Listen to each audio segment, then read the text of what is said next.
எடப்பாடி பழனிசாமி பல தோல்விகளை கண்டுள்ளார் என்று சொல்லியிருக்கின்றார்.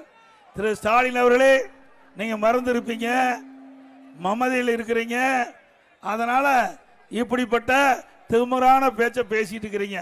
கொஞ்சம் பிற்காலத்தை நினைச்சு பாருங்க. 2011 சட்டமன்ற பொது தேர்தல், அந்த சட்டமன்ற பொது தேர்தலில் திராவிட முன்னேற்ற கழகம் எதிர்கட்சி அந்தஸ்தை கூட கிடைக்க முடியல. இன்றைய தினம் 2011 2021 வரை பல தேர்தல்கள் களம் கண்ட கட்சி அதிமுக கட்சி.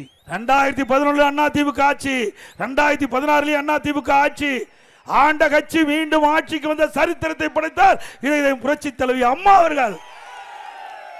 234 தொகுதியிலும் கூட்டணி இல்லாம ரட்டளையில் நின்று வெற்றி பெற்று ஆட்சி அமைத்த ஒரே கட்சி அதிமுக கட்சி.